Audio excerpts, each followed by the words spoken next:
بسم اللہ الرحمن الرحیم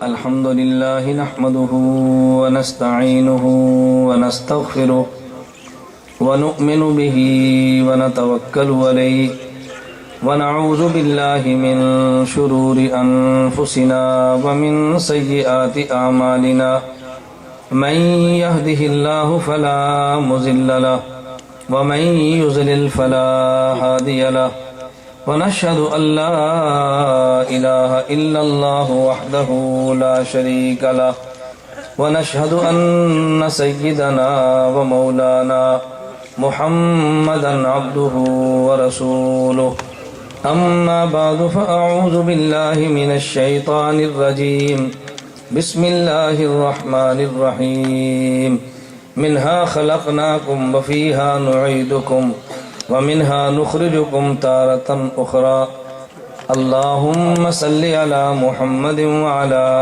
آل محمد كما صليت على إبراهيم وعلى آل إبراهيم إنك حميد مجيد اللهم بارك على محمد وعلى آل محمد كما باركت على إبراهيم وعلى آل إبراهيم إنك حميد مجيد۔ نہ میں کا ذکر نہ پینے کی بات کرتے ہیں، نہ میں کا ذکر نہ پینے کی بات کرتے ہیں۔ میں کہتے ہیں شراب کو، ہم شرابی نہیں ہیں شراب کی بات کریں۔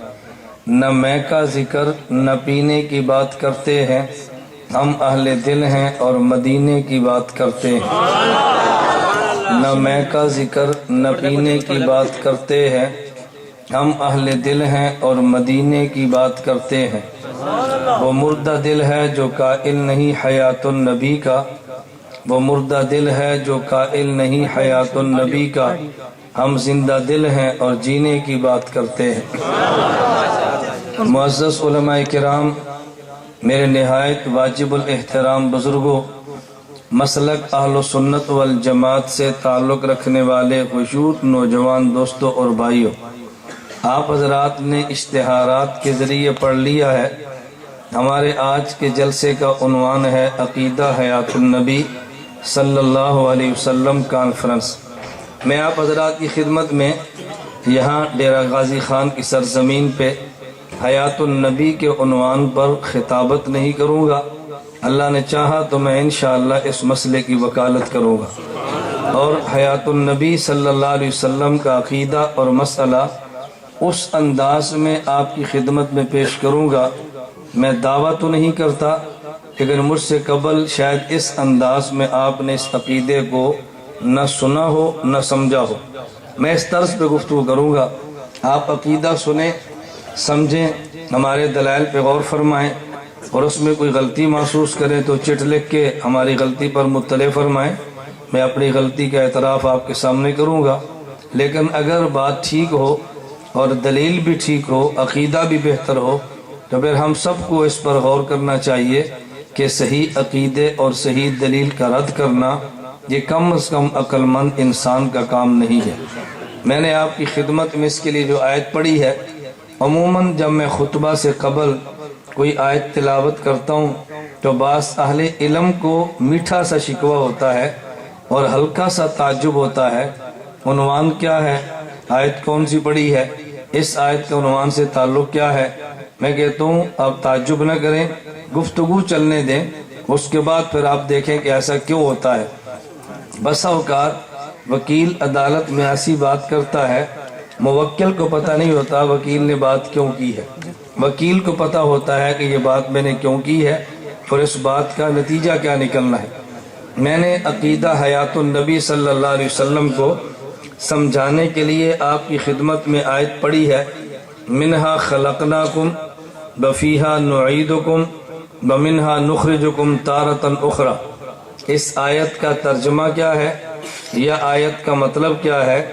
اللہ رب العزت جس مٹی سے بندے کو پیدا کرتے ہیں اسی مٹی میں اس کو دفن کرتے ہیں اور اسی مٹی سے اللہ دوبارہ قیامت کو اس کو کھڑا کریں گے۔ جس مٹی سے پیدا کرتے ہیں اسی مٹی میں دفن کرتے ہیں اور اسی مٹی سے قیامت کے دن دوبارہ اس کو کھڑا کریں گے۔ میں دوبارہ پیدا کرنا نہیں کہہ رہا، اس کو دوبارہ کھڑا کریں گے۔ میرے لفظوں پہ غور کریں گے تو بہت سارے اشکالات خود بخود صاف صاف ہوتے رہیں گے انشاءاللہ۔ حدیث مبارک میں ہے، اور اس آیت کے تحت مفسرین نے مرفوع اور موقوف دونوں قسم کی احادیث پیش فرمائی ہیں۔ مرفوع کس حدیث کا نام ہے کہ جو حدیث نبی کریم صلی اللہ علیہ وسلم کی ذات تک پہنچے، اسے حدیث مرفوع کہتے ہیں، اور جس حدیث کی سند پیغمبر کے صحابی تک جائے اسے موقوف کہتے ہیں۔ تو اس آیت کے تحت مفسرین نے موقوف اور مرفوع دونوں قسم کی حدیث نقل کی ہیں کہ جب کوئی بچہ پیدا ہوتا ہے تو اللہ اس نومولود بچے کے وجود کو اس کے قبر کی مٹی سے پیدا کرتے ہیں، یعنی جس جگہ اس کی قبر بننی ہوتی ہے وہیں سے اس کی پیدائش کے لیے حق جل مجدہ مٹی کا انتخاب کرتے ہیں۔ جب یہ بات قرآن سے ثابت ہوگی کہ جس جگہ سے بندہ پیدا ہو اسی جگہ پہ دفن ہوتا ہے، تو پھر آئیے جس پیغمبر کی حیات کی بات ہم کرتے ہیں، جس نبی کی حیات کا تذکرہ کرتے ہیں، اور جس پیغمبر کی قبر والی حیات کو ہم عقیدہ بنا کر پیش کرتے ہیں، اس پیغمبر کے بارے میں ذرا یہ بات دیکھیں اور سوچیں کہ وہ نبی، اس کا خمیر کیا ہے، وہ نبی کہاں سے بنا ہے، اس نبی کی پیدائش کس مٹی سے ہے۔ اگر یہ بات سمجھ آئے تو پھر عقیدہ حیات النبی صلی اللہ علیہ وسلم کو سمجھنا بہت آسان ہے۔ مولانا قاسم ننوتوی رحمۃ اللہ علیہ کی آب حیات کو سمجھنا بہت آسان ہے۔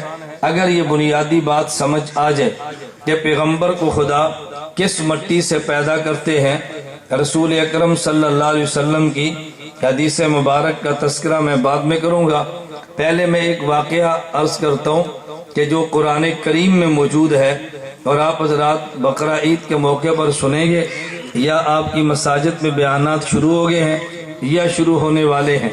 حضرت ابراہیم علیہ نبینا و علیہ الصلوۃ والسلام نے خواب دیکھی اور اپنے بیٹے اسماعیل سے فرمایا، یا بنی انی ارا فی المنام انی اذبحک فانظر ماذا تری، اے بیٹا رات میں نے خواب میں دیکھا ہے، میں نے خواب میں دیکھا کہ تجھے ذبح کر رہا ہوں، تیری کیا رائے ہے؟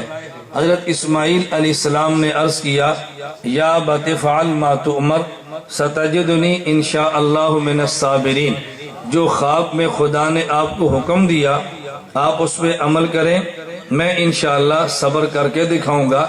ابراہیم علیہ السلام نے اپنی خواب جو وحی تھی اس کی تکمیل کے لیے اپنی آنکھوں پہ پٹی باندھی ہے، اپنے بیٹے اسماعیل کو لٹا دیا ہے، ان کے گرے پہ چھری کو چلا دیا ہے، چھری چل رہی ہے، محسوس ہوتا ہے کوئی چیز کٹ رہی ہے۔ حضرت ابراہیم علیہ السلام سمجھے میرا بیٹا شہید ہو، میرا بیٹا ذبح ہو گیا، اپنی آنکھوں سے پٹیاں کھولیں تو جب دیکھا حضرت اسماعیل کھڑے ہیں اور ان کے بدلے میں ایک دمبا ذبح ہو چکا ہے۔ اس دمبے کے بارے میں قرآن کہتا ہے، وَفَدَيْنَاهُ بِذِبْحٍ عَظِيمٍ، ہم نے اسماعیل علیہ السلام کے بدلے میں جو دمبا فدیے میں دیا، بدلے میں دمبا ذبح کرایا، یہ دمبا بڑی عظمت والا تھا، عام دمبا نہیں تھا، عظمت والا تھا۔ عظمت والا دمبا کیوں تھا؟ مفسرین نے لکھا ہے کہ یہ دمبا اسماعیل علیہ السلام کے بدلے میں ذبح ہوا، یہ زمین والا دمبا نہیں تھا بلکہ خدا نے اس کو جنت سے بھیجا تھا۔ سوال پیدا ہوتا ہے کہ زمین والے دمبے کی بجائے خدا نے جنت سے اس دمبے کو کیوں بھیجا؟ اس کی وجہ یہ ہے اسماعیل علیہ السلام کا وجود یہ زمین مٹی والی زمین سے نہیں بنا بلکہ اسماعیل نبی ہیں، اور نبی کا وجود چونکہ جنت سے بنتا ہے، اگر مٹی والا وجود ہوتا تو بدلے میں زمین والا دمبا ذبح ہوتا، چونکہ اس مٹی میں وہ اگر زمین کی مٹی والا وجود ہوتا تو بدلے میں ذبح زمین والا دمبا ہوتا، چونکہ اسماعیل نبی ہیں اور نبی کا وجود جنت کی مٹی سے بنتا ہے، اس لیے خدا نے جو دمبا دیا وہ زمین والا نہیں جنت والا تھا۔ اس سے پتہ چلا کہ نبی کا جو وجود ہے یہ جنت والا وجود ہے، خدا اس کے بدلے میں جنت کا دمبا دیتا ہے۔ یہ تو میں نے وہ واقعہ عرض کیا جو ان دنوں میں آپ نے سننا ہے، تو میں نے کہا چلیں ایک نکتہ میں بھی پیش کر دوں۔ قربانی کے ایام پر میرے اپنے دلائل، اپنے نکتے تکابر کی جوتیوں کے صدقے میں ہیں، لیکن وہ میرا عنوان نہیں، میں اس پہ بات کرتا۔ میں صرف دلیل اس بات پہ دے رہا تھا میرے پیغمبر کا وجود اور انبیاء کا وجود یہ جنت والا ہے۔ اس پہ دلیل نمبر 2 سنیں، حدیث مبارک میں موجود ہے۔ میں نے اس دلیل کو آگے پھر لانا ہے لیکن اور عنوان پہ لانا ہے۔ ابھی میں اس پہ دلیل دینے لگا ہوں کہ پیغمبر کا وجود جنت والا ہے۔ ام المومنین امی عائشہ رضی اللہ تعالی عنہا فرماتی ہے، الخصائص الکبریٰ للسیوطی میں حدیث مبارک موجود ہے۔ امی عائشہ نے عرض کیا رسول اللہ، آپ بیت الخلاء میں تشریف لے گئے، آپ بیت الخلاء سے نکلے اور آپ کے جانے کے بعد میں بیت الخلاء میں گئی، انی لم ارا شیئا، بیت الخلاء میں کچھ بھی نہیں تھا، حالانکہ آپ قضاء حاجت کے لیے گئے تھے، کچھ بھی نہیں ہے، الا انی اجد رائحۃ المسک، ہاں اگر میں چیز کو وہاں محسوس کرتی ہوں تو مشک کی خوشبو آ رہی ہے، اور تو کچھ بھی نہیں ہے۔ نبی پاک صلی اللہ علیہ وسلم نے فرمایا، یا عائشہ تنبت اجسادنا علی ارواح اہل الجنہ، خدا نبی کے وجود کی تربیت ایسے کرتا ہے جیسے جنت کی روح کی تربیت ہوتی ہے، اور جنت کی روح اگر جنت والی ہے تو پیغمبر کا بدن بھی جنت والا ہے۔ میں بتا یہ رہا تھا کہ نبی کا وجود جنت والا ہے۔ دلیل نمبر 3 سماعت فرمائیں، آپ نے حدیث مبارک سنی ہے، ما بین بیتی و منبری روضۃ من ریاض الجنہ، نبی کریم صلی اللہ علیہ وسلم نے بتایا کہ جہاں پر میں ہوں اور جہاں پر یہ منبر ہے میرا، یہ ساری درمیان کی جگہ یہ جنت کا ٹکڑا ہے، یہ روضۃ من ریاض الجنہ ہے۔ اس سے بھی پتا چلا کہ میرے نبی کا وجود اثر چونکہ جنت میں ہے، نبی پاک صلی اللہ علیہ وسلم کا روضہ یہ جنت والا ہے، تو جس جگہ پہ نبی دفن ہے اگر وہ جنت کا ٹکڑا ہے تو پھر ماننا پڑے گا کہ پیغمبر جس مٹی سے پیدا ہوئے وہ جنت والی ہے، کیونکہ قرآن اعلان کرتا ہے، منہا خلقناکم وفیہا نعیدکم ومنہا نخرجکم تارۃ اخری، ہم جس مٹی سے پیدا کرتے ہیں اسی مٹی میں اسی قبر میں دفن ہونے دیتے ہیں، وہیں سے دوبارہ پیدا کیا جائے گا۔ اگر رسول اکرم صلی اللہ علیہ وسلم جہاں دفن ہے وہ قبر کی وہ جنت کی جگہ ہے، تو پھر تجھے ماننا پڑے گا کہ پیغمبر کا وجود جنت ہی سے بنا، جنت ہی میں گیا، جنت ہی سے قیامت کو اٹھ کے جنت الفردوس پھر مزید اگلی جنت میں چلا جائے گا۔ تو نبی پاک صلی اللہ علیہ وسلم کا وجود اثر جنت والا ہے۔ میں نے اس پہ 3 دلیلیں دی ہیں آیت کریمہ کی روشنی میں۔ اب آگے چلیے، جب نبی کا وجود جنت والا ہے تو پھر پیغمبر کے وجود کے آثار بھی جنت والے ہیں، لیکن مسئلہ کیا ہے، نبی کا وجود ہے تو جنت والا، لیکن آئے اللہ کے نبی دنیا میں ہے، اس لیے پیغمبر کے وجود پہ جنت کے آثار بھی ہیں، جنتی جسم ہونے کی وجہ سے نبی کے جسم کے دنیا کے آثار بھی ہیں، دنیا کے ماحول میں رہنے کی وجہ سے۔ میں نے قرآن اور احادیث کو پڑھا ہے، آپ نے بھی سنا ہے، اگر تم جنت کا نقشہ کھینچو گے تو جنت میں تمہیں چیز ملے گی کہ جنت کے اندر بدبو نہیں ہے، جنت میں بو نہیں ہے، اگر جنت میں ہے تو صرف خوشبو ہے۔ میں نے پیغمبر کے وجود کو دیکھا ہے، دیکھنے کا مطلب آیات احادیث میں ہم نے پڑھا ہے، میں نے نبی کے وجود کو دیکھا ہے، نبی کریم صلی اللہ علیہ وسلم کے وجود اثر کو دیکھو، اگر گرمی آئی ہے نبی کے مبارک وجود سے پسینہ نکلا، اگر مشقت والا کام کیا تو نبی کے وجود سے پسینہ نکلا، اس کی وجہ کیا ہے، یہ جو کہ دنیا کے ماحول میں جسم رہتا ہے تو دنیا کے آثار کی وجہ سے پسینہ بھی آیا ہے، لیکن جب نبی کے پسینے کو سونگا ہے تو بدبو نہیں آتی۔ حضرت انس بن مالک فرماتے ہیں، ما شممت اطیبا، ما شممت اطیبا، حضرت انس بن مالک کا جملہ فرماتے ہیں، ما شممت اطیبا من عرق محمد صلی اللہ علیہ وسلم، میں نے پیغمبر کے پسینے سے زیادہ دنیا میں خوشبو کبھی سونگی ہی نہیں ہے۔ نبی کے وجود پہ پسینہ آیا، یہ دنیا کے وجود کا، دنیا کے ماحول کا اثر ہے، اس پسینے خوشبو آئی، کیونکہ نبی کا وجود جنت والا ہے، کیونکہ نبی کا وجود جنت والا ہے۔ میں پسینے سے بڑھ کے بات کہتا ہوں، تو کہے گا پسینہ گیا، میں پسینے سے بڑھ کے بات کہتا ہوں۔ کبھی میں نے حدیث مبارک الخصائص الکبریٰ کی نقل کی ہے، امی عائشہ رضی اللہ تعالی عنہا ارشاد فرماتی ہیں کہ رسول اکرم صلی اللہ علیہ وسلم بیت الخلاء میں گئے ہیں، حضور باہر تشریف لائے، میں نبی کے پیچھے بیت الخلاء میں گئی، انی لم ارا شیئا، بیت الخلاء میں کچھ بھی نہیں تھا، لیکن اگر میں نے سونگا تو بیت الخلاء میں خوشبو سونگی ہے۔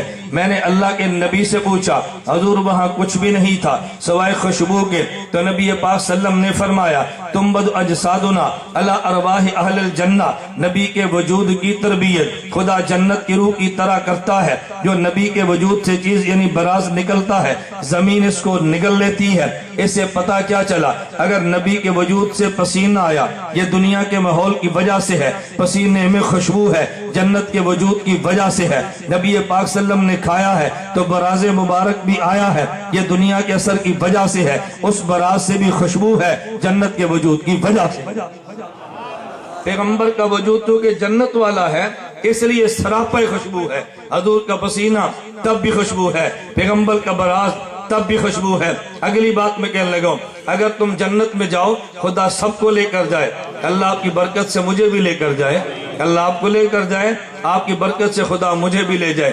میرا میاں والی کے علاقے میں جلسہ تھا، ختم بخاری کا عنوان تھا، بخاری کی حدیث پہ بیان تھا، وہ بیان چل رہا تھا تو جب میں پہنچا میرے میزبان کہنے لگے کہ مولانا تھوڑا سا خیال فرمائے، آج 70% وہ ہیں۔ میں نے کہا پھر تو عقیدے وہ بیان کریں تاکہ 70% کو بھی بات سمجھ آئے نا، کہا نہیں آپ تھوڑا سا خیال، میں نے کہا ہم تھوڑا نہیں زیادہ خیال کر لیں گے۔ میں نے 40 منٹ جب گفتگو کی میں نے محسوس کیا میرے مجمع کو بات سمجھ آئی ہے، وہ 70% بھی مسکرا رہا ہے۔ میں نے مسکراتے چہرے کو دیکھ کر کہا بات سمجھ آئی؟ کہا جی سمجھ آ گئی۔ میں نے کہا اللہ تم سب کو مدینہ منورہ لے جائے، اللہ تم سب کو حضور کے روزے پر لے جائے۔ کہتے ہیں آمین۔ میں نے کہا تمہاری برکت سے خدا مجھے بھی لے جائے۔ کہتے ہیں آمین۔ میں نے کہا شرم کرو، شرم کرو۔ بڑا تعجب ہوا، ہم اسے دعائیں دیتے ہمیں ڈانٹتا ہے۔ میں نے کہا ابھی میں کہتا نا اللہ حضور کی برکت سے لے جائے تو تم نے کہنا تھا شرک ہے، نبی کے وسیلے سے دعا نہ مانگنا۔ میں نے کہا تمہارا وسیلہ، تو تم نے کہا آمین۔ تیرا وسیلہ ایمان ہے اور نبی کا وسیلہ شرک ہے، نہیں سمجھا؟ تمہاری برکت سے جنت میں جاؤں تو آمین، حضور کی برکت سے جائیں تو شرک ہے۔ میں نے کہا یار کم از کم کچھ عقل کرو، اگر نبی کا وسیلہ شرک ہے تو تیرا وسیلہ ایمان کہتے ہے، اور اگر تیری برکت سے دعا مانگنا ٹھیک ہے تو حضور کی برکت سے دعا مانگنا کیوں ٹھیک نہیں ہے؟ میں تم اس لیے کہہ رہا ہوں کچھ حیا کرو اور یہ سمجھو تم نے کیا عقیدہ اپنا رکھا ہے۔ میں بات کہہ رہا تھا توجہ، میں نے کہا میرے پیغمبر کا وجود کیونکہ جنت والا ہے، نتیجہ کیا ہے؟ جنت میں وبا نہیں ہے، توجہ رکھنا، جنت میں بیماری نہیں ہے، جنت میں شفا ہی شفا ہے، جنت میں بیماریاں نہیں آتی، جنت میں شفائیں ہوتی ہیں۔ تو میرے پیغمبر کے وجود کو دیکھ، کیونکہ جنت والا وجود ہے نا، کون سا وجود ہے؟ جنت والا۔ اگر نبی کے وجود مبارک پہ کبھی بخار آیا ہے وہ نفرت والا نہیں، وہ محبت والا ہے، لیکن پیغمبر کا وجود کیونکہ جنت والا ہے اس سے شفا ہی شفا ملتی ہے۔ اگر صدیق اکبر کی ایڑی پہ سانپ نے ڈسا ہے تو نبی کا لعاب لگا، شفا ملی ہے۔ علی المرتضیٰ کی آنکھ دکھی ہے، میرے پیغمبر کا لعاب لگا تو پھر شفا ملی ہے، اس لیے کہ میرے پیغمبر کے ہاں یہ سراپا شفا ہے، یا وبا کا مسئلہ ہی نہیں ہے، بیماریاں نہیں پھیلتی، میرے پیغمبر کے وجود سے شفا نکلتی ہے۔ اس سے بڑھ کے دلیل دینے لگو، الخصائص الکبریٰ میں روایت موجود ہے، ام ایمن کہتی ہے رضی اللہ عنہا، اللہ کے نبی آپ رات سوئے تھے، آپ رات اٹھے تھے، آپ نے بول مبارک فرمایا، میں نبی کے بول کو بھی مبارک کہتا ہوں، یہ دیوبند کا عقیدہ ہے، میرے پیغمبر نے بول مبارک فرمایا۔ حضرت ام ایمن رات کو اٹھی، بڑی پیاس لگی تھی، انہوں نے کہا یا رسول اللہ قمت وانا عطشانۃ، مجھے پیاس لگی تھی اور اس میں نے آپ کے بول مبارک کو لیا، برتن کو لیا، میں نے بول پی لیا، فضاحکا، اللہ کے نبی مسکرا پڑے اور فرمایا ایمن میری بات کو سن لے، انک لن تشتکیا بطنک بعد یومک ھذا، تیرے پیٹ میں محمد کا بول گیا ہے، اب کبھی تیرے پیٹ میں بیماری نہیں آ سکتی، تیرے پیٹ میں کبھی بیماری نہیں آ سکتی۔ امام سیوطی نے باب کیا باندھا ہے؟ کہتے ہیں باب الاستشفاء ببول النبی صلی اللہ علیہ وسلم، پیغمبر کے بول سے شفا حاصل کرنا۔ بطر اٹھنا نہیں، چھوٹے بچے اس کو بیٹھ کے سنتے رہنا۔ میں منع پتہ کیوں کرتا ہوں، بار بار اٹھے گا نا، یہ سیڑھی کے سامنے سے گزرتا ہے، ہماری پوری سیڑھی برباد ہو جاتی ہے۔ آپ کو نہیں پتا، آپ تو ڈیرہ غازی خان میں رہتے ہیں نا. میں بھی ان علماء سے کہہ رہا تھا، میں نے کہ سی ڈی نے ہفتے بعد دنیا پہ جانا ہے.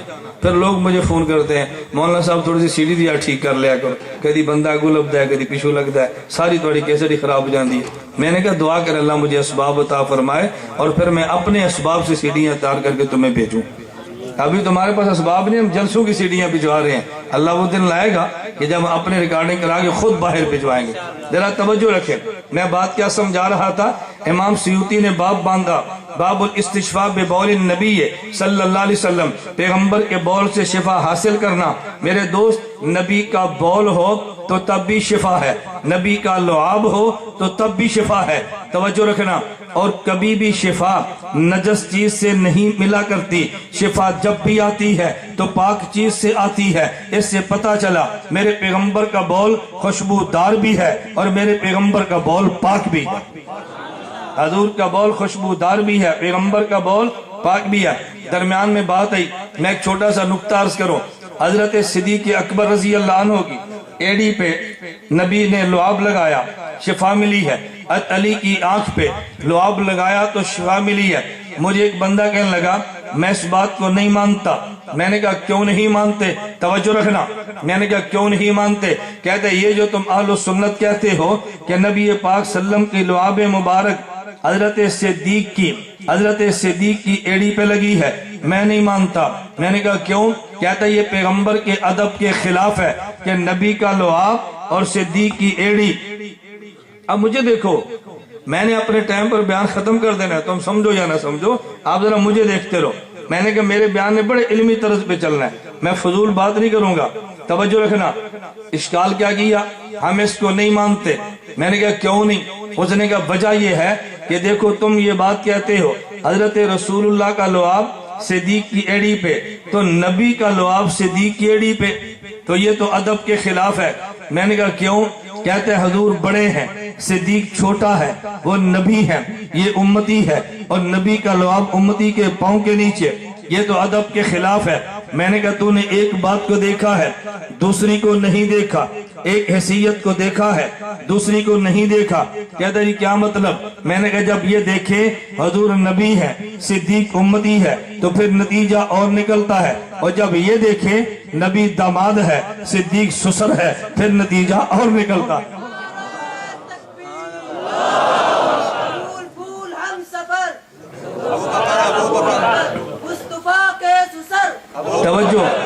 توجہ رکھیں. میں بات کیا تو میں شروع میں کہہ نہیں سکا. میں اکثر جلسوں میں کہتا ہوں کہ آپ کو مجھ پر احسان ہوگا، نعرے نہ لگاؤ. خطیب کو شور چاہیے، وکیل کو خاموشی چاہیے. میں آپ کا وکیل و خطیب تو نہیں ہوں نا. آپ جتنا خاموش رہیں گے ہمارے دلائل چلتے رہے گی. ذرا بات توجہ سمجھنا. میں نے کہا اگر یہ دیکھو حضور نبی ہے، صدیق امتی ہے، تو بات اور ہے. لیکن جب یہ دیکھو حضور داماد ہے، صدیق سسر ہے، تو داماد کی حیثیت بیٹے کی، سسر کی حیثیت باپ کی.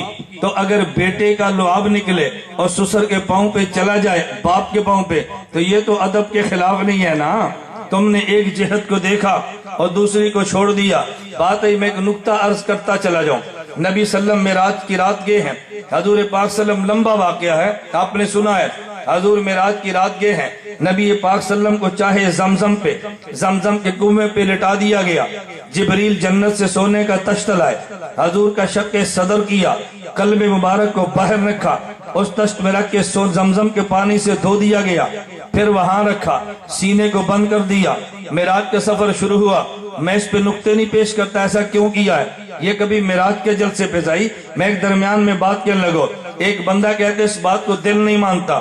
میں نے کہا کیوں نہیں مانتا؟ کہتے ہیں وہ زمزم کا پانی کون سا ہے؟ میں نے کہا جو اسماعیل کی ایڑی سے نکلا. کہتے ہیں اسماعیل کی ایڑی سے نکلا. اور اس سے دھلا کیا ہے؟ خاتم الانبیاء، سید الانبیاء کا قلب اتھر. یہ تو تم نے حضور کی توہین کی ہے کہ چھوٹے بچے کی ایڑی سے پاؤں نکلا، نبی کے دل کو تم نے دھو دیا. یہ تو بے ادبی ہے. میں نے کہا نہیں، بے ادبی کیوں ہے؟ کہتے ہیں حضور کا مقام دیکھو، ادھر اسماعیل کا مقام دیکھو، دونوں کی نسبت ہی کوئی نہیں. ایڑی سے نکلنے والا پاؤں چھوٹے نبی نبی کا اور اس سے قلب اثر دھویا جائے حضور کا، یہ تو نبی کی بے ادبی ہے۔ میں نے کہا نا مجھے بات کو ذرا توجہ سے سمجھنا، اگر باپ ان پڑھ ہے اور بیٹا قاری ہے، مسجد میں دونوں آئے تو مصلی پہ بیٹا کھڑا ہوگا کیونکہ قاری اور حافظ جو ہے، لیکن جب رات کو گھر میں آئے تو پھر یہ پاؤں باپ کے دبائے گا، اگرچہ قاری ہے لیکن اس نے باپ کا پاؤں دبانا ہے، اس کی وجہ یہ باپ ہے۔ مصلی کی باری ہو تو بیٹا آگے ہے اس لیے کہ علم بالا ہے، اور جب خدمت کی باری آئے تو پھر ابو جی لیٹے ہیں کیونکہ یہ باپ ہے۔ میں نے کہا علم کو دیکھے تو وصیت اور ہے اور رشتے کو دیکھو وصیت اور ہے، اگر نبوت کو دیکھو اسماعیل چھوٹے ہیں، محمد رسول اللہ بڑے ہیں، اور جب رشتے کو دیکھو تو پھر اب حضرت رسول اللہ یہ بیٹے ہیں، اسماعیل باپ ہے۔ حضور بیٹے اسماعیل باپ، تو باپ کی ایڑی سے پاؤں نکلا، بیٹے کا دل دھلا، اس میں خلاف ادب بات کون سی ہے؟ ایک چیز کو دیکھا دوسری کو تم بھول گئے ہو۔ میں بتا یہ رہا تھا میرے نبی کا وجود جنت والا، عنوان ہے نا ذہن میں، نبی پاک صلی اللہ علیہ وسلم کا وجود جنت والا، جنت میں بو نہیں خوشبو ہے، میرے پیغمبر کا وجود سراپا عطر ہے میرے۔ اچھا ایک روایت حضرت شیخ زکریا رحمہ اللہ ایک روایت نقل کی ہے، فرماتے ہیں ایک روایت یہ ہے کہ دنیا میں جو پسینہ بنا یہ نبی پاک کے دنیا میں جو عطر گلاب کا آیا یہ نبی پاک صلی اللہ علیہ وسلم کے پسینے مبارک سے نکلا ہے۔ کس نے کہا حدیث تو ضعیف ہے، فرمایا ضعیف بھی ہو لیکن ہے تو پھر بھی حدیث، نہیں سمجھا، ہے تو پھر بھی حدیث نا۔ یہ جو گلاب ہے ایک روایت بیان کی ہے شیخ زکریا رحمت اللہ علیہ سے، تو نبی کا پسینہ دنیا میں گلاب کھلا ہے، یہ پیغمبر کے پسینے کی برکت ہے۔ میں بتا یہ رہا تھا کہ نبی کا وجود جنت والا سراپا عطر ہے، نبی کا وجود جنت والا سراپا شفا ہے، نبی کا وجود جنت والا سراپا طہارت ہے، نبی کا وجود جنت والا۔ اور جنت کا خاصہ یہ ہے کہ جنت میں کثافت نہیں ہے، جنت میں لطافت ہوتی ہے۔ لطافت کا معنی گیا تو بیٹھا تھا تیرے دل میں خیال آیا کہ اس جانور کو کھانا ہے، وہ فوراً آیا اور کباب بن کے تیرے سامنے ہے، تو نے ہڈی کو پھینکا وہ پھر پرندہ بن کے اڑ جائے گا۔ جنت میں لطافت ہے، کثافت نہیں ہے۔ میرے پیغمبر کے وجود کو دیکھ لے، میرے پیغمبر کے وجود میں کثافت نہیں، نبی کے وجود میں لطافت ہے۔ خصائص الکبریٰ میں ہے، امی آمنہ کہتی ہے جب حضور میرے پیٹ میں تھے ما شعرت انی حملت، مجھے احساس بھی نہیں تھا کہ میرے پیٹ میں حمل ہے، چونکہ لطافت والا وجود ہے۔ امی آمنہ کہتی ہے جیسے عورتیں بوجھ محسوس کرتی ہے، میں نے کبھی حمل کا بوجھ محسوس کیا ہی نہیں ہے۔ نبی لطافت والا ہے۔ جبریل امین آسمان سے آئے، حضور کو لینے کے لیے مکہ سے لیا، مدینہ منورہ پہنچے، مدینہ منورہ سے چلے تو پھر مدینہ منورہ سے چلے تو طور سینہ سے چلے تو بیت الحم سے چلے تو مدین سے چلے تو بیت المقدس، یہاں سے چلے پہلے دوسرے تیسرے چوتھے پانچویں چھٹے ساتویں آسمان پہ پہنچے، وہاں سے دونوں اکٹھے چلے، آگے چلے تو سدرۃ المنتہا آگے، سدرہ کا نام بیری ہے، منتہا کا نام انتہا، آخری جگہ ہے۔ میں اپنی زبان میں کہتا ہوں یہ جنکشن ہے فرشتوں کا، نیچے والا فرشتہ اعمال لے کے وہاں رک جاتا، اوپر نہیں جاتا، اوپر والا احکام لے کے وہاں رک جاتا، نیچے نہیں جاتا، نیچے والا اوپر نہیں، اوپر والا نیچے نہیں۔ جبریل امین حضور کو لے کر گئے ہیں اور 1 سیکنڈ کا سفر ہے، یہ تو آپ کے علم میں ہے، اگر وجود میں کثافت ہے 1 سیکنڈ میں کبھی لمبا سفر طے نہیں ہوتا۔ میرے پیغمبر کے وجود میں لطافت ہے، سیکنڈ میں کروڑوں کلومیٹروں کا فاصلہ طے ہوا، لیکن سدرۃ المنتہا پہ پہنچے ہیں۔ جبریل چلو، کہا نہ آگے میں نہیں جا سکتا، جبریل رکا ہے، حضور چلے ہیں، تو پھر مان لے میرے نبی کے وجود میں لطافت جبریل سے بھی زیادہ ہے، یا جبریل رکا نبی پھر بھی گیا۔ میرے نبی کا وجود لطافت والا ہے، کثافت والا نہیں ہے۔ تیسری دلیل سن، رسول اکرم صلی اللہ علیہ وسلم نے جب ہجرت فرمائی ہے، مدینہ منورہ جا رہے ہیں، صدیق اکبر نے کندھوں پہ بٹھایا، حضور کو لے کر چلے ہیں۔ ارے زمین سے غار تک کا 3 کلومیٹروں کا فاصلہ ہے۔ صدیق اکبر حضور کی عمر میں زیادہ فرق بھی نہیں ہے۔ صدیق اکبر رضی اللہ عنہ یہ تو نسبتاً کمزور صحابی ہیں، جسم میں کمزوری بھی ہے، لیکن پھر بھی حضور کو لے کر چلے ہیں۔ ارے مسئلہ تو تب ہوتا جب نبی کا وجود کثافت والا ہوتا، صدیق لے کر چڑھ دوڑے، کیونکہ نبی کا وجود لطافت والا ہے۔ میں بتا یہ رہا تھا کہ جنت میں لطافت ہے، میرے نبی کے وجود میں بھی لطافت ہے۔ توجہ رکھنا، میں کہتا ہوں ہاں میں نے جنت کے بارے میں پڑھا تو جو کچھ مجھے جنت میں نظر آیا، جنت میں عیب نہیں، جنت میں خوبیاں ہیں، جنت میں عیب نہیں، جنت میں سراپے خوبیاں ہیں۔ میں نے نبی کے وجود کو دیکھا، میرے پیغمبر کے وجود میں کوئی عیب نہیں ہے، میرے پیغمبر کا وجود سراپے خوبیاں ہے۔ میں کہتا ہوں ہاں میرے پیغمبر کی ذات دیکھ، یہ بھی بلا عیب ہے، میرے پیغمبر کی صفات دیکھ، یہ بھی بلا عیب ہے، میرے نبی کا نام دیکھ، یہ بھی بلا عیب ہے۔ اگر حضور کا نام دیکھ تو نام محمد کوئی نقطہ نہیں ہے، وصف رسالت دیکھ تو کوئی نقطہ نہیں ہے، نبوت دینے والے اللہ کو دیکھ تب بھی کوئی نقطہ نہیں ہے، میرے پیغمبر کے نام پہ کوئی نقطہ نہیں، یہ بے عیب ہے۔ میرے اللہ کو دیکھ لے کوئی نقطہ نہیں، یہ بھی بلا عیب ہے۔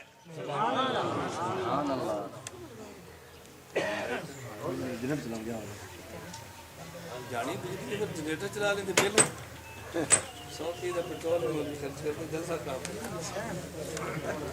میں رستے میں سادگی سمجھا رہا تھا کہ ہم پورے جلسے پر پانی پھیلتے ہیں، تھوڑے سے پیسے میں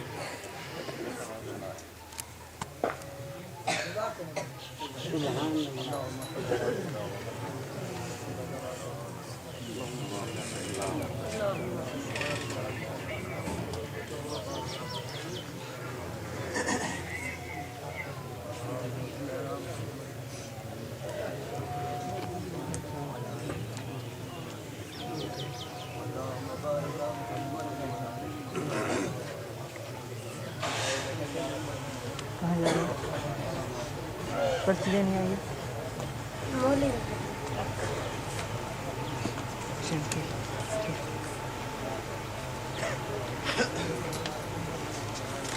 ان کو دینا یہ جولیٹ بیان ہو جانے دو، چٹا پھر کٹھیاں لینا۔ میں تمہارا شوق پورا کر کے اٹھوں گا، مجھے جلدی نہیں ہے، لیکن تقریر میری سن لو ایک باری تو بات سمجھ آ رہی، بیان سن لو پھر آپ لکھو چٹے۔ میں کب منع کرتا ہوں، بس چٹ نرم جواب نرم، چٹ گرم جواب گرم، جیسا جواب چاہیے نا چٹ سوچ کے لکھنا۔ یار تم کیوں نہیں سمجھتے مصیبت، کس کس کو میں ایک ایک کو سمجھائیں گے۔ میں علماء سے کہہ رہا تھا کبھی آپ ڈیرے میں جلسہ رکھے نا تو مجھ سے پوچھ لے اس کو سنبھالنا کیسے ہے، میں تمہیں پورا جلسہ سنبھال کے دوں گا۔ بھائی یہ جگہ خالی کرو، رسی باندھو، کیمرے کو لے آؤ، بندے یوں بٹھاؤ، سٹیج ایسے بناؤ، پھر میں دلائل دیتا ہوں 2 گھنٹے، سی ڈی تیار کرو، 1000 سی ڈی صبح ڈیرہ غازی خان میں تقسیم کر دو، اب دیکھنا عقیدے سٹ کیسے ہوتے۔ کیا فرق اس سے کیا پڑتا ہے، سیڑھیاں تقسیم کرو، ذاکر نائک ویڈیو ہے، جاوید غامدی ویڈیو ہے، فرحت ہاشمی میڈیا ہے، اور کچھ بھی نہیں ہے، لیکن ہم اس طرح توجہ دینے کے لیے تیار نہیں۔ 15-20 ہزار میں 1000 کیسٹ تیار ہوتی ہے، 1000 کیسٹ آپ ڈیرہ غازی خان میں تقسیم کرا دیں، عقیدہ ٹھیک ہوگا کہ نہیں؟ لیکن ہم اس میں محنت نہیں کرتے، ہمارا جلسہ ہوتا ہے ہوا میں تحلیل ہو جاتا ہے، اور باطل کی جلسی ہوتی ہے پوری دنیا کو پتہ چلتا ہے کہ جلسی ہوئی ہے۔ وہ گل سمجھ آئی ہے؟ چلو آدمی روتا رہے کبھی تو بات سمجھ آئی جاتی ہے۔ چلے توجہ رکھنا، میں بات کیا کہہ رہا تھا، عنوان ذہن میں رکھنا۔ میں نے کہا میرا پیغمبر کا وجود جنت والا، جنت میں عیب نہیں ہے، میرے نبی میں بھی عیب نہیں ہے۔ نبی کے نام کو دیکھ محمد کوئی نقطہ نہیں، رسول کو دیکھ کوئی نقطہ نہیں، اللہ کو دیکھ تو کوئی نقطہ نہیں۔ پتا چلا کہ میرا پیغمبر پاک اور بے عیب ہے۔ اللہ نبی کو بے عیب رکھتے ہیں، نبی کو معصوم رکھتے ہیں، نبی پر ظاہری بھی عیب نہیں، نبی کے باطن میں بھی عیب نہیں، نہ ظاہر میں عیب نہ باطن میں عیب، کیونکہ نبی کا وجود جنت والا ہے۔ اللہ جنت والے وجود کو بے عیب رکھتے ہیں۔ یہ پیغمبر کے وجود کا بے عیب ہونا یہ جنتی جسم کا اثر ہے، اس لیے نبی کا وجود بے عیب ہے۔ نبی کبھی گناہ نہیں کرتا، نبی کبھی گناہ نہیں کرتا، نہ نبوت سے پہلے نہ نبوت کے بعد، نہ چھوٹا اور نہ بڑا گناہ، یہ گناہ نہیں کرتا۔ بلکہ اس سے بڑھ کے میں جملہ کہنے لگا، میں یہ نہیں کہتا کہ نبی گناہ کرتا نہیں ہے، میں کہتا ہوں خدا نبی سے گناہ ہونے دیتا نہیں ہے۔ میں یہ نہیں کہتا نبی گناہ سے بچتا ہے، میں کہتا ہوں خدا نبی کو گناہوں سے بچاتا ہے۔ میں اس پہ مثال دیتا ہوں، جس طرح دنیا میں ایک بچہ آتا ہے وہ گرمی اور سردی سے بچتا نہیں ہے، بلکہ ماں اسے گرمی اور سردی سے بچاتی ہے۔ اگر یہ بچہ دنیا میں خود آتا تو سردی اور گرمی سے بچنا اس کے ذمہ ہوتا، یہ آیا نہیں ہے، اس کو ماں نے جنا ہے، تو جس ماں نے جنا ہے اسے سردی اور گرمی سے اس بچے کو بچانا بھی ہے۔ نبی اپنے سر پہ نبوت کا تاج رکھتا نہیں ہے، خدا اس کے سر پہ تاج نبوت سجاتا ہے تو پھر خود نبی کو بچاتا ہے۔ خدا تاج نبوت نبی کے سر پہ سجاتا ہے تو نبی کو پھر گناہوں سے بچاتا ہے۔ اگر نبی کے ذمہ بچنا ہوتا تو معاملہ اور تھا، یہ خدا کے ذمہ بچانا ہے، اس لیے معاملہ اور ہے۔ نبی سے کبھی بھی گناہ نہیں ہوتا۔ نبی کی ذات کو خدا نے معصوم رکھا ہے، نبی کا ظاہر بھی بے عیب ہے، میرے نبی کا باطن بھی بے عیب ہے، کیونکہ وجود جنت والا جو ہے۔ آگے چلیے، ہم نے جنت کے بارے میں حدیث کو پڑھا ہے تو جنت میں نیند نہیں ہے، جنت میں نیند نہیں ہے، تو پھر چاہیے یہ تھا کہ نبی کے اوپر بھی نیند نہ آتی، لیکن نبی کا وجود اگرچہ جنت والا ہے لیکن رہتا جو کہ دنیا میں ہے، دنیا کے ماحول کی وجہ سے نبی پہ نیند آئی ہے، اور جنت کے وجود کی وجہ سے پیغمبر کے قلب اطہر میں کبھی نیند نہیں جاتی۔ صحیح بخاری میں روایت موجود ہے، رسول اللہ صلی اللہ علیہ وسلم نے تہجد پڑھے، پھر سو گئے، اٹھ کے وطر پڑھے اور وضو نہیں کیا۔ امی عائشہ نے عرض کیا، یا رسول اللہ اتنام قبل ان توترا، حضور آپ نے وطر پڑھے اور آپ پہلے سو گئے، اٹھ کے وطر پڑھے اور آپ نے وضو کیا ہی نہیں ہے۔ امی عائشہ رضی اللہ عنہا نے جملہ کہا، قیامت تک آنے والے مسلمان کو سبق اور درس ملا ہے، اسی وجہ سے خدا امی عائشہ کو نکاح میں نبی کے نکاح میں لائے ہیں۔ خدا نے مدینہ مکہ میں نبی کو خدیجہ دی ہے، وہاں کی ضرورت خدیجہ تھی، خدا نے مدینہ میں میرے پیغمبر کو عائشہ دی ہے،